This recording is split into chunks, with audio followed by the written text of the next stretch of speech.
Festival Takdir Dewa Laut akhirnya berhasil mempertemukan dua hati yang telah lama terpisah, Wu Yuhao dan Tang Wutong. Dengan penuh sukacita, keduanya mempertontonkan serangkaian teknik penyatuan roh pelindung di hadapan semua orang, bersinar di atas danau Dewa Laut.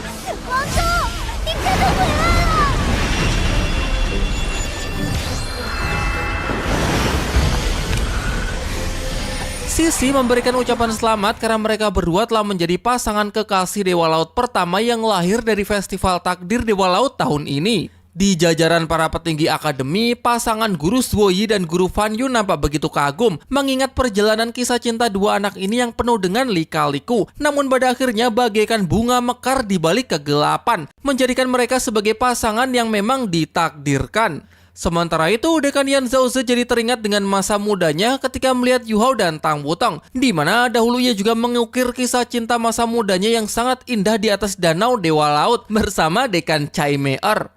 Setelah Festival Takdir Dewa Laut usai, Yuhao dan Tang Wutong bisa lebih banyak menghabiskan waktu bersama. Di momen ini, Yuhao bertanya memang sejak kapan ingatan Tang Wutong kembali pulih. Tang Wutong kemudian menceritakan bahwa dulu ketika Long Xiaoyou memaksa Yuhao untuk melukai dirinya sendiri dengan 9 tusukan menembus tubuh, rasa sakit yang luar biasa saat menyaksikan hal itu memicu ledakan emosi yang sangat dahsyat dari dalam dirinya. Dan di saat yang sama, ia merasa ada sesuatu yang hancur di dalam hatinya, seolah-olah semacam segel telah terbuka, hingga kemudian pecahan ingatan yang tak terhitung jumlahnya mulai bermunculan, termasuk ingatan masa kecil yang padahal belum pernah ia lihat sebelumnya. Dari sini terungkap bahwa ia adalah putri dari pasangan dewa dan menghabiskan banyak masa kecilnya di alam dewa. Selayaknya anak-anak pada umumnya, ia nampak begitu gembira saat bermain dan memperoleh kasih sayang yang tulus dari kedua orang tuanya. Hingga pada suatu ketika, Tang Wutong menunjukkan ketertarikannya terhadap benua Dolo, sebuah tempat yang sangat indah yang juga merupakan tempat asal dari kedua orang tuanya. Kemudian atas persetujuan dari ayahnya, ia diperbolehkan untuk turun ke benua Dolo dan tinggal di sekte Haotian, di bawah penjagaan dari dua monster roh ratusan ribu tahun, Daming dan Erming, yang berperan sebagai paman-pamannya. Tetapi kekuatan dewanya disegel, ingatan dan seluruh kenangan masa kecilnya dihapus, lalu menjelma dengan identitas baru bernama Wang Dong.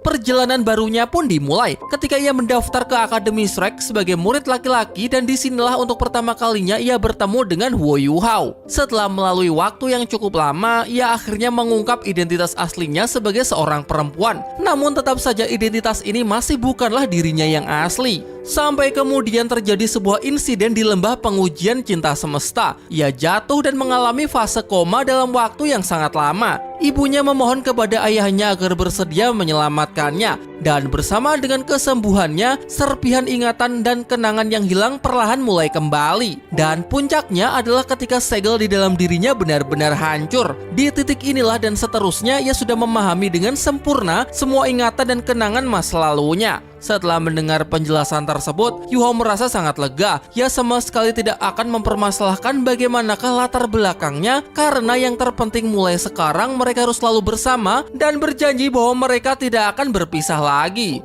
Di sini Yuhao juga mengungkapkan bahwa seandainya ia tahu lebih awal bahwa Tang Wutong adalah Wang Dong-er yang kehilangan ingatan, maka meskipun dirinya telah dilupakan, ia pasti akan melakukan segala cara agar bisa kembali dicintai. Di tengah kemesraannya, para boomer datang untuk menyampaikan beberapa hal yang katanya sangat penting. Seluruh petinggi Akademi Shrek benar-benar sudah lengkap. Tatwa Zuanzi mengajukan pertanyaannya, apakah Wu Yuhao serius ingin mengikuti ujian kelulusan akademi? Dengan tegas, Yuhao mengiyakan hal tersebut. Ia telah belajar di Akademi Shrek selama bertahun-tahun dan ingin lulus secara resmi, sesuai aturan yang berlaku. Apalagi benua Dolo saat ini tengah menghadapi ancaman serius dari peperangan yang diakibatkan oleh pihak Kekaisaran Riwei. Sehingga Yuhao tidak ingin lagi berlama-lama berada di akademi karena ia harus secepatnya ikut turun ke medan perang dan membantu pihaknya untuk turut berjuang. Tatwa Zuanzi nampak puas mendengar jawaban tersebut. Selanjutnya ia meminta Guru Zuoyi untuk menyampaikan seperti apa ujian kelulusan yang akan dijalani oleh Wu Yuhao. Guru Zuoyi menjelaskan, karena Wu Yuhao adalah murid yang belajar di dua departemen sekaligus, yaitu Departemen Master Roh dan Departemen Master Alat Pemandu Roh, maka diwajibkan untuk menyelesaikan dua buah ujian kelulusan. Masing-masing akan memberikan satu ujian. Ujian dari Departemen Master Alat Pemandu Roh menugaskan Wu Yuhao untuk membuat satu senjata pemandu roh untuk akademi, berupa peluru meriam pemandu roh tingkat 9 berkaliber tetap. Sedangkan untuk ujian kelulusan dari Departemen Master Roh, cukup kalahkan Dekan Yan Zhaoze dalam sebuah pertarungan. Yu Hao nampak terkejut dengan ujian kedua, mengingat Dekan Yan Zhaoze adalah seorang super doolo level 96,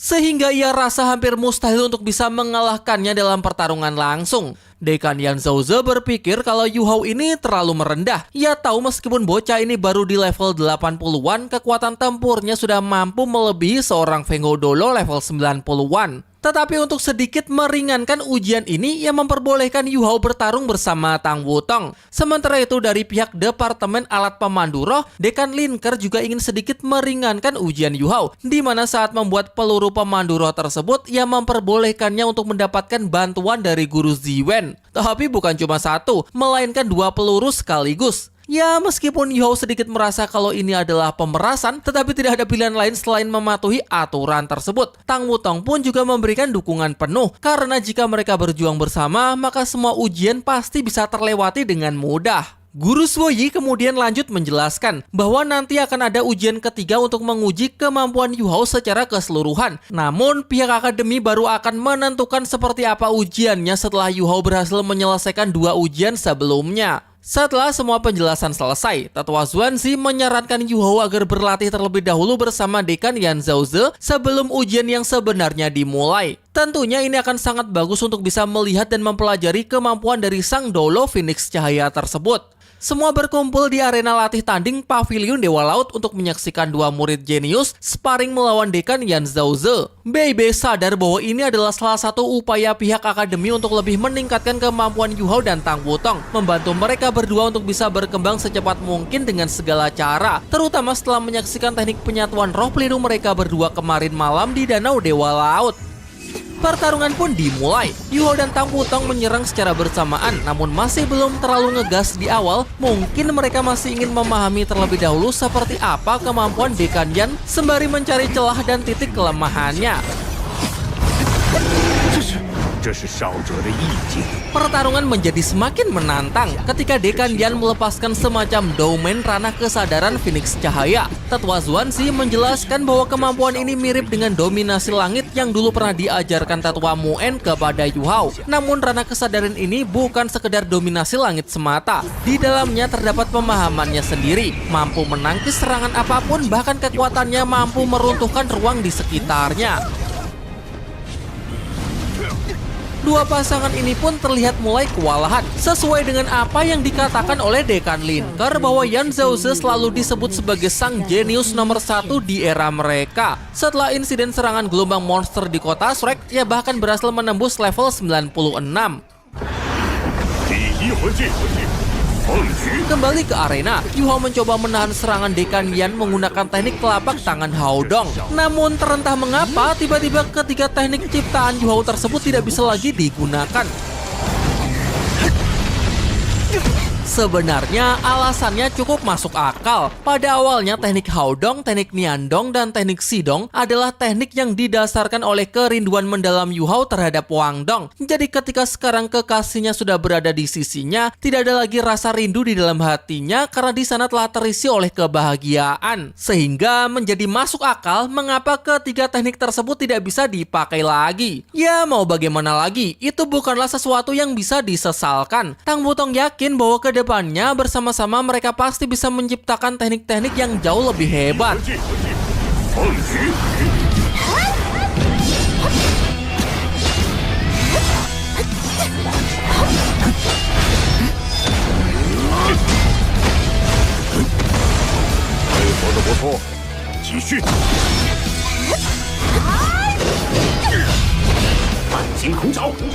Pertempuran kembali dilanjutkan dan kali ini berjalan jauh lebih intens. Kerjasama yang begitu baik dari Yu Hao dan Tang Wutong sayangnya masih belum mampu merobohkan pertahanan sang Phoenix Cahaya tersebut. Wo Yu Hao merilis teknik avatar roh pelindungnya, Kaisar Kalajengking Giok S. Kemudian ia melepaskan tekanan bersuhu ekstrim ke udara.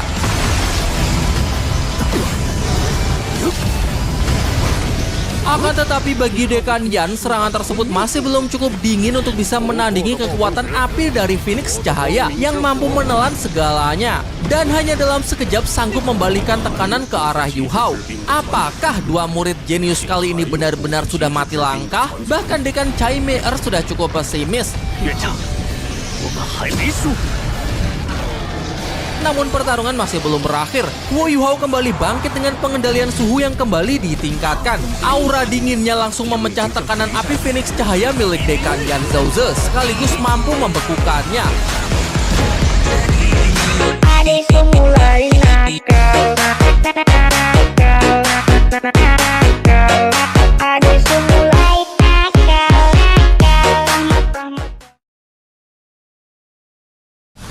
Aura dinginnya langsung memecah tekanan api Phoenix Cahaya milik Dekan Yan Zhouze, sekaligus mampu membekukannya. Bagaimana tidak, suhu ekstrim yang telah turun hingga ke angka minus 220 derajat Celcius mampu membekukan apapun yang dikehendaki. Apakah Dekan Yan Zhouze sudah kalah? Tentu tidak semudah itu. Ia mendorong kekuatan sejati dari Phoenix Api Cahaya dari dalam inti jiwanya, menciptakan ledakan dahsyat yang menetralkan es ultimate Wo Yu Hao dengan memunculkan beberapa Phoenix sekaligus.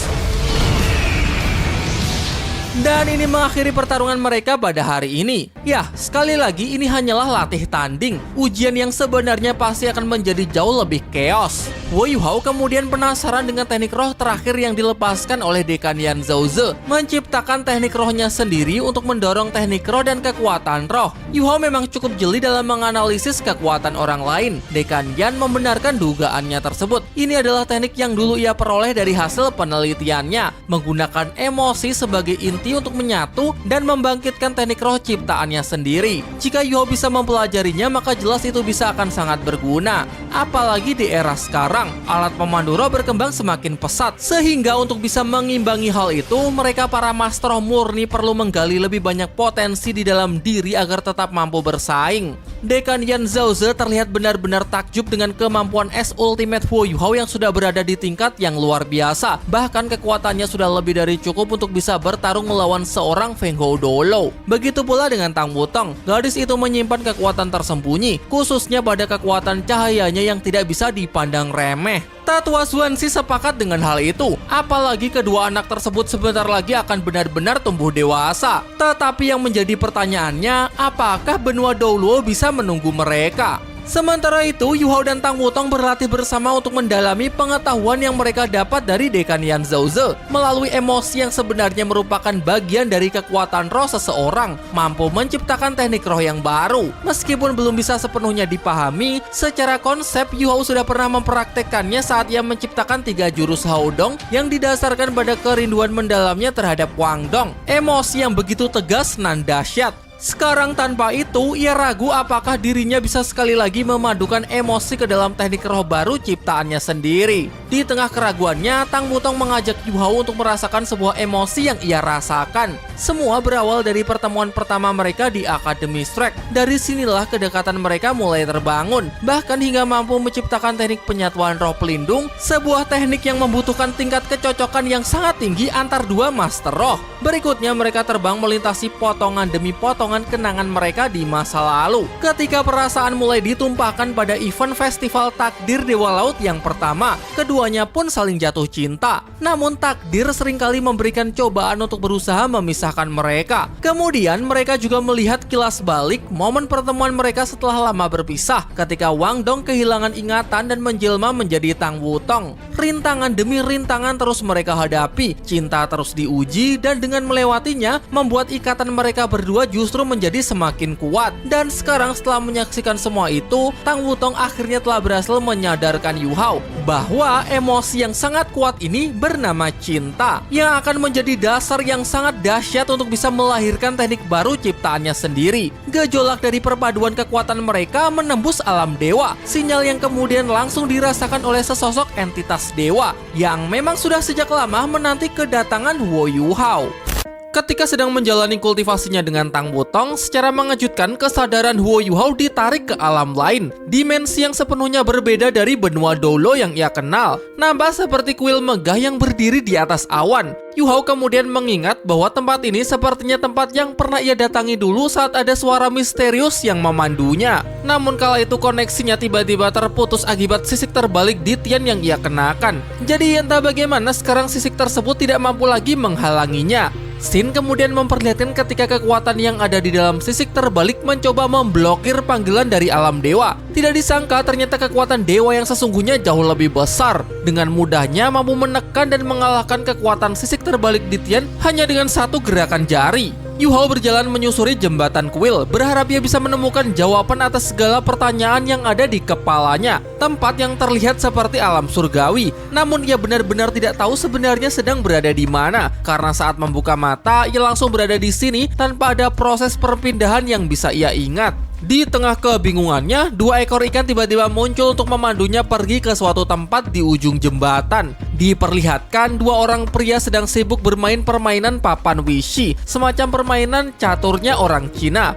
Yuhao yang menyaksikannya dari kejauhan merasa begitu kagum dengan aura wibawa dua orang di depannya yang sangat luar biasa. Sungguh orang-orang hebat yang belum pernah ia lihat sebelumnya. Ketika mendengar suaranya, Yuhao jadi yakin bahwa orang inilah yang telah menariknya ke tempat ini. Ia bernama Rong Nianbing. Dalam permainan tersebut, ia berhasil membuat lawannya mati langkah, sehingga tanpa melanjutkan permainan pun pemenangnya sudah bisa ditentukan. Si pria tua nampak begitu kesal. Ia mengingatkan bahwa ialah yang sudah mengajari Rong Nianbing permainan ini. Namun bagaimana bisa sekarang ia malah terus dikalahkan? Untuk menghibur pria tua yang ia panggil sebagai guru tersebut, Rong Nianbing mengatakan bahwa untuk makan siang hari ini biarlah dirinya yang akan memasak.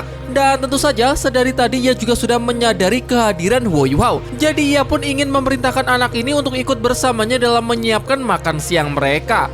Sesampainya di dapur, terlihat beberapa buah mentimun dengan sejumlah pisau dapur. Di dalam hati Yuhao masih mencerna apa yang sebenarnya sedang terjadi. Apakah orang ini benar-benar ingin memasak? Namun nampak tidak ada yang spesial, hanya pisau-pisau dapur biasa dan bahan masakan yang seadanya. Rong Nianbing bersiap untuk memulai, sambil mengatakan bahwa ia hanya akan menunjukkannya sekali. Jadi ia meminta Yuhao agar serius memperhatikan dan bisa seberapa paham, semua itu bergantung pada kemampuan diri sendiri. Nianbing mulai dengan sebuah pisau kapak, kemudian menghentakkan beberapa mentimun ke udara untuk memotongnya secara cepat, presisi, dan akurasi tinggi. Huo Yuhao terpaku menyaksikan gerakan yang tidak biasa tersebut. Dengan beberapa frasa yang terdengar begitu puitis, beberapa potongan mentimun disulap menjadi seekor naga hijau. Yuhao mengamatinya dengan teliti, bahwa dalam waktu nyanyian singkat total ada 261 sayatan pisau. Setiap sayatan sangat tepat, bahkan serpihan dan goresannya pun semuanya sama persis. Hingga terciptalah sebuah mahakarya yang tersaji pada sebuah piring cantik berbentuk naga hijau. Rong Nianbing menjelaskan bahwa teknik ini disebut pisau tarian hujan naga, di mana ia mengaku sudah menguasai seluruh tekniknya. Dengan mata yang berbinar-binar, Yuhao mengaku kalau ia sangat ingin mempelajari teknik ini. Rong Nianbing mengatakan bahwa caranya cukup sederhana, yaitu cukup dengan menjadi pewaris tahta dewanya. Yah, Yuhao kaget karena ia baru sadar kalau sosok pria di hadapannya adalah entitas dewa. Ia sangat terkejut karena yang ia tahu selama ini, Tian telah berusaha menghalanginya untuk bisa berhubungan dengan alam dewa. Jadi siapa sangka kali ini ia bisa bertemu dengan seorang dewa. Rong Nianbing menjelaskan meskipun sisik terbalik Tian sanggup memblokir koneksi dari alam dewa, namun itu hanya berlaku pada taraf tertentu. Namun ketika kekuatan dewa yang sesungguhnya benar-benar telah bertindak, maka tidak akan ada lagi kekuatan dari alam fana yang mampu menghalanginya. Kekuatan penghalang sisik tersebut ia ibaratkan hanya sebagai selembar kertas tipis. Baginya cukup ditiup saja sudah tidak berdaya.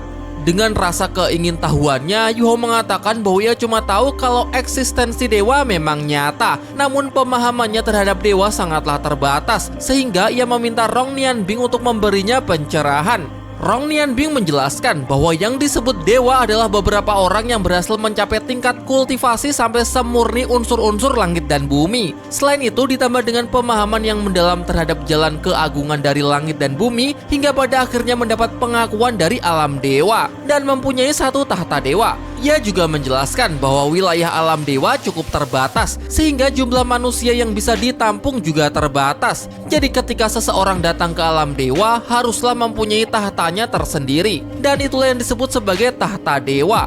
Alam dewa juga mempunyai sejumlah aturan. Salah satunya, jika ada satu dewa jatuh atau pergi meninggalkan tahtanya, maka perlu mencari seorang pewaris tahta dewa. Kemudian bicara tentang sebenarnya seberapa banyak dewa yang bisa ditampung di alam dewa. Rong Nianbing mengaku bahwa ia juga tidak tahu persis, tetapi yang jelas saat ini terdapat 108 dunia yang dikelola oleh alam dewa. Ia sendiri mengaku sebenarnya berasal dari dunia kultivasi yang berbeda, bukan berasal dari benua Dolo seperti Yu Hao. Bicara soal kekuatan dewa, dewa yang paling kuat disebut sebagai dewa utama. Totalnya adalah 32 dewa, dan Rong Nianbing mengaku bahwa ia adalah salah satunya. Ia juga memberitahu Yu Hao mengenai sosok dewa yang disebut sebagai dewa hukum suci roh kematian Yilai Kesi. Beliau juga bukan berasal dari benua Doluo. Dunia asalnya adalah dunia sihir serta merupakan tokoh besar yang luar biasa. Setelah dibangkitkan kembali oleh Raja Dewa, kesadarannya terpecah menjadi ribuan bagian dan tersembunyi di berbagai ruang dimensi. Dan mungkin saja Yu Hao masih mempunyai kesempatan untuk bertemu dengan sosok gurunya tersebut suatu saat nanti. Setelah mendengar seluruh penjelasan tersebut, Yu Hao memberanikan diri untuk bertanya, mengapa dirinya yang terpilih? Kemudian Rong Nianbing menjelaskan kalau ini bukanlah sebuah pilihan acak semata, melainkan hasil dari pengamatan mendalamnya terhadap seluruh kehidupan yang telah dijalani oleh Wo Yu Hao. Dari situ ia mengambil kesimpulan bahwa Yu Hao memiliki begitu banyak kemiripan dengannya. Salah satunya pemahaman dan potensinya pada atribut berelemen es. Kemudian emosi yang dimasukkan ke dalam teknik roh buatan, semua itu membuatnya sangat kagum. Dan yang paling penting adalah fokus Wo Yu Hao. Rong Nianbing mengaku bahwa kehidupan manusianya dulu yang ia pelajari sangatlah beragam, dan itu yang mempengaruhi pencapaiannya setelah menjadi dewa. Sehingga ia harap setelah Yu Hao berhasil mewarisi tahta dewanya, bisa membawa tahta ini ke tingkat yang lebih tinggi lagi, lebih tinggi dari pencapaiannya, bahkan hingga mencapai puncak tertinggi di alam dewa. Wo Yu Hao nampak senang mendengar jawaban tersebut, tetapi ada satu pertanyaan terakhir yang cukup mengganggu kepalanya, yaitu apakah setelah menjadi dewa, ia diperbolehkan untuk membawa kekasihnya untuk ikut bersamanya ke alam dewa. Dan Rong Nianbing menjawab bahwa tentu saja hal itu bisa dilakukan, asalkan Yu Hao bisa mewarisi tahta dewa utama seperti dirinya, sehingga Yu Hao bisa membawa beberapa orang yang memiliki hubungan dekat dengannya untuk dibawa ke alam dewa. Setelah Yu Hao sepakat untuk menjadi calon pewarisnya, Rong Nianbing memberinya benih kedewaan. Dan setelah Yu Hao menerimanya, maka otomatis kesadaran spiritualnya akan berubah menjadi kesadaran dewa, mengikuti kultivasi Yu Hao yang meningkat. Di dalam lautan roh, Tianmeng dan para wujud roh yang lain nampak begitu gembira, karena akhirnya tujuan yang ia selama ini semogakan untuk bisa menjadi Yu Hao sebagai dewa sudah semakin dekat. Namun ada peringatan keras dari Rong Nianbing, jangan pernah sekali-sekali mengeluarkan kesadaran dewa kecuali dalam kondisi yang sudah sangat terdesak antara hidup dan mati. Karena kalau sampai ada orang lain yang mengetahui hal ini dan memiliki niat jahat, maka bisa saja benih kedewaannya akan direbut paksa. Yu Hao akan mati dan tahta dewanya pun juga akan direnggut. Selanjutnya bicara soal ujian dewa macam apa yang akan Yu Hao jalani. Mengingat leluhurnya yaitu Tang San harus melalui berbagai ujian dari dewa laut hingga akhirnya berhasil menjadi dewa. Namun Rong Nianbing tidak ingin memberitahunya secara spesifik, dan sebaliknya ia malah menyuruh Yu Hao untuk memahami topik ujian dewanya sendiri. Ia kemudian mereveal bahwa tahta dewanya adalah dewa emosi dan namanya adalah Rong Nianbing. 我名荣念丁。 Sebelum berpisah, ia memberi Yu Hao 2 buah benda yang pasti bisa membantunya untuk menunjang perkembangannya agar segera bisa menjadi pewarisnya. Di mana 2 benda ini akan selalu mengikuti kemanapun benih kedewaannya, terukir dan menyatu di dalam tubuhnya. Setelah kepergian Yu Hao, Rong Nianbing kembali didatangi oleh gurunya yang mengatakan kalau permainan yang dilakukannya kali ini memiliki konsekuensi yang sangat besar. Akan jadi masalah jika sampai orang itu mengetahuinya. Namun Rong Nianbing menanggapinya dengan santai. Ia menjawab bahwa untuk saat ini nampaknya orang itu tidak sempat memperdulikannya.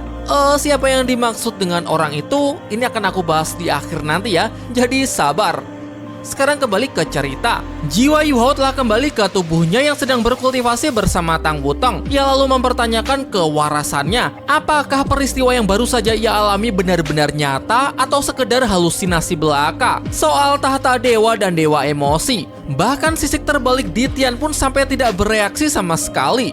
Jadi jika tadi benar-benar kekuatan dewa, maka benar adanya bahwa ketika dewa sudah bertindak, maka Di Tian pun juga tidak bisa menyadarinya. Tang Wutong dapat merasakan kalau level kultivasi Yu Hao telah meningkat. Bahkan sekarang juga memiliki aura kedewaan. Cukup untuk benar-benar menyatu dengan kekuatan jiwanya. Yu Hao kemudian menceritakan kalau dirinya baru saja mendapatkan pengalaman yang luar biasa. Pengalaman berkunjung ke alam dewa dan ditunjuk sebagai calon pewaris tahta dewa emosi Rong Nianbing.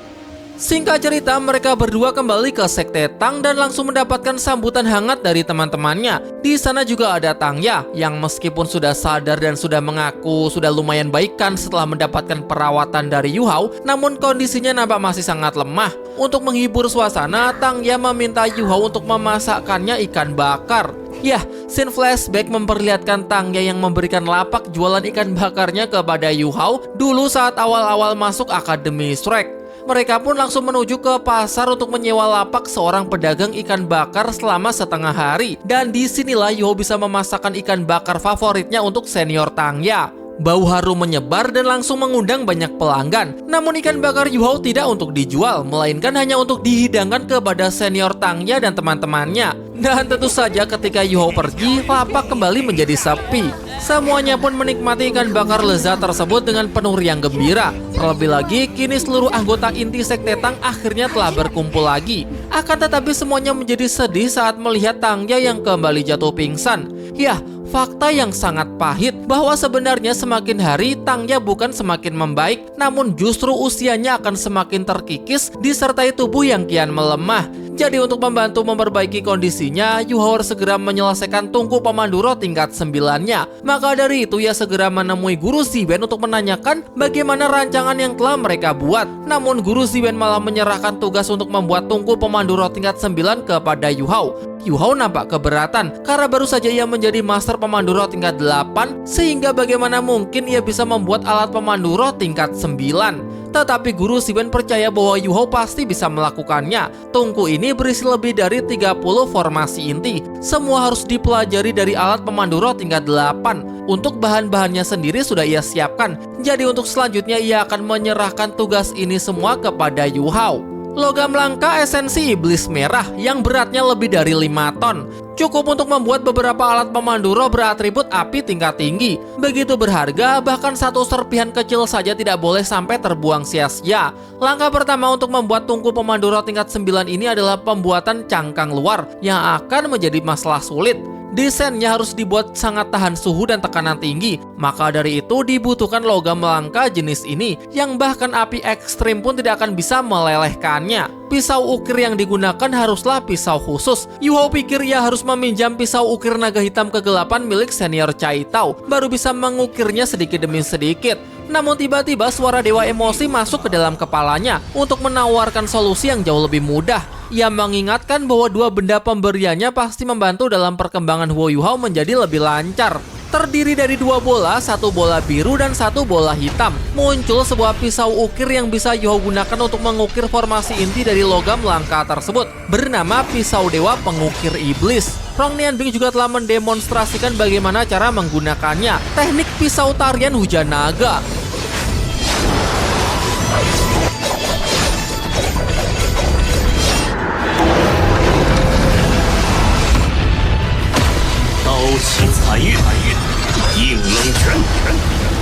Dari alam dewa, Rong Nianbing nampak cukup puas dengan pewaris tahta pilihannya. Ia tengah bersantai rebahan di atas awan sambil menikmati secangkir teh.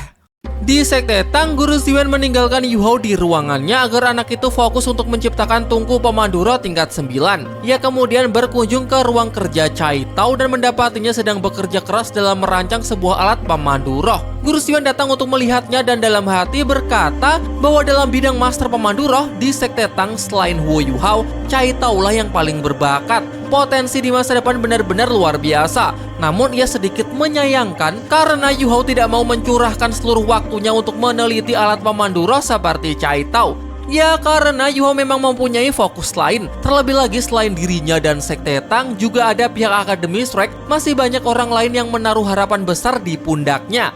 Dan kalau dipikir-pikir, beban di pundak anak itu pasti sangatlah berat. Akan tetapi ia juga tidak bisa membiarkan begitu saja seorang murid yang berpotensi menjadi seorang master pemandu roh tingkat 10 seperti Yu Hao sampai menyia-nyiakan bakatnya yang luar biasa. Dan dengan memberikan tugas untuk menyelesaikan tungkupil pemandu roh tingkat 9 seorang diri, ia sebenarnya ingin mengukur sudah sejauh mana kemampuan dasar anak tersebut. Ya meskipun ekspektasinya juga tidak boleh terlalu tinggi, mengingat anak itu baru saja diangkat menjadi master pemandu roh tingkat 8, sehingga seharusnya masih terlalu dini untuk membiarkannya merancang alat pemandu roh tingkat 9 seorang diri. Jadi setelah meninggalkannya semalaman, ia ingin pergi memeriksa sudah sejauh mana kemajuannya.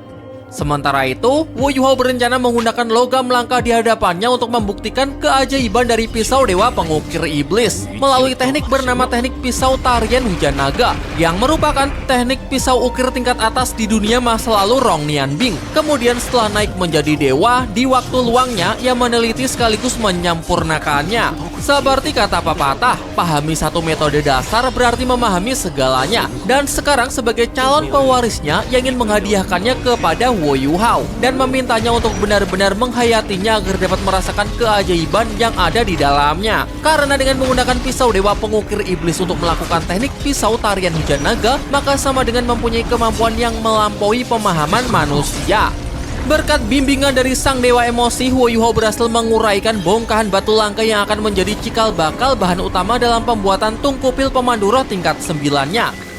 Pada pagi harinya, Guru Ziwen kembali untuk melihat bagaimana kemajuan Yu Hao semalaman ini.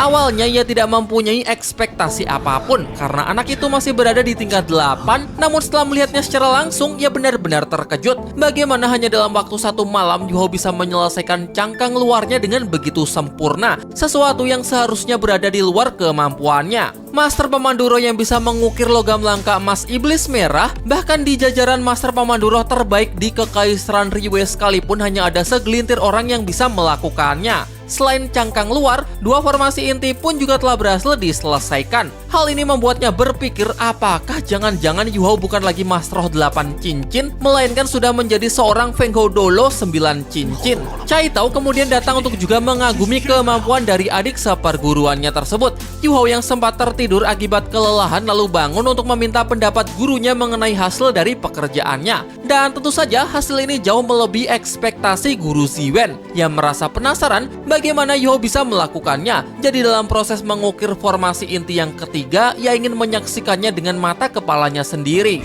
Wu Yuhao pun bersiap untuk memulai prosesnya. Berbeda dengan dua formasi inti di awal, formasi inti yang ketiga ini sangatlah rumit sehingga mempunyai tingkat kesulitan yang jauh lebih tinggi. Jadi jika Yu Hao bisa mengukirnya tanpa mengalami kendala, maka ini menunjukkan bahwa anak ini benar-benar sudah memiliki kemampuan dasar untuk bisa naik menjadi Master Pemandu Roh tingkat 9. Yu Hao menggunakan pisau Dewa Pengukir Iblisnya dengan gerakan yang begitu luar biasa. Bahkan Guru Ziwen yang merupakan Master Pemandu Roh tingkat 9 yang sudah melihatnya secara langsung tetap tidak mampu melihat keseluruhan jejak lintasan pisaunya. Sungguh keahlian dan teknik yang sudah melampaui batasan manusia. Ditambah lagi hanya dengan melihat ia dapat merasakan bahwa kualitas dari pisau ukir ini jauh lebih tinggi daripada pisau ukir yang menempati peringkat pertama dalam daftar pisau ukir terbaik di dunia. Namun Guru Ziwen merasa aneh karena sepertinya pisau ukir ini bukanlah pisau ukir murni. Di tengah kekagumannya, Yu Hao kini telah berhasil menyelesaikan formasi inti yang ketiga dengan sempurna. Guru Ziwen mendesak Yu Hao untuk memberitahunya bagaimana Yu Hao bisa memperoleh teknik pisau ukir yang begitu luar biasa ini. Yu Hao pun lalu mengeluarkan pisau Dewa Pengukir Iblis dan meminta Guru Ziwen untuk melihatnya sendiri. Namun sepertinya senjata dewa tersebut tidak bisa disentuh oleh sembarangan orang. Pisau Dewa Pengukir Iblis telah menyatu dengan tuannya, mempunyai kehendaknya sendiri dan tidak mengizinkan orang lain untuk bisa menggunakannya. Guru Ziwen pun semakin bangga terhadap Yu Hao sebagai anak yang telah dipilih oleh takdir. Meskipun ia tidak tahu dari mana asal pisau pengukir tersebut maupun teknik pengukirnya, tapi ia dapat memastikan bahwa teknik pisau ini pasti akan menjadi sejarah baru dan menjadi pelopor dari seni ukir di seluruh dunia Master Pemandu Roh. Teknik seluar biasa ini sangat layak disebut sebagai keajaiban dari kekuatan dewa. Sebagai orang yang sangat terobsesi dengan alat pemandu roh, Guru Siwen memohon kepada Yu Hao agar bersedia mengajarinya. Meski harus memanggilnya sebagai guru, ia pun tidak akan merasa keberatan. Dan tentu saja Yu Hao tidak mau sampai sebegitunya. Ia menegaskan bahwa Guru Siwen akan tetap menjadi gurunya sampai kapanpun. Kemudian untuk teknik pisau ukir ini, jujur Yu Hao mengaku kalau ia mendapatkannya secara tidak sengaja, begitu dalam nan rumit, dan terus terang ia sendiri juga belum memahaminya secara menyeluruh. Jadi sembari terus memahaminya, ia bersedia mengajarkan teknik pisau ukir ini kepada Cai Tao dan Guru Siwen, sehingga mereka bertiga akan mempelajarinya bersama demi terus memperkuat Sekte Tang. Di sisi lain, Tang Ya yang sudah merasa cukup baik berkunjung ke markas pelatihan Sekte Tang untuk melihat secara langsung sudah seberapa jauh perkembangan sektenya. Meskipun sudah lama menghilang, tetapi jangan lupa kalau statusnya hingga saat ini masih menjadi ketua Sekte Tang. Perasaannya cukup campur aduk. Ia senang dan bangga saat melihat sekte yang ia perjuangkan telah berkembang begitu pesat. Namun di sisi yang lain, ia juga merasa sedih karena dirinya mungkin merasa tidak bisa memberikan kontribusi yang besar. Terlebih lagi kondisinya yang semakin melemah seakan hanya menjadi beban bagi teman-temannya.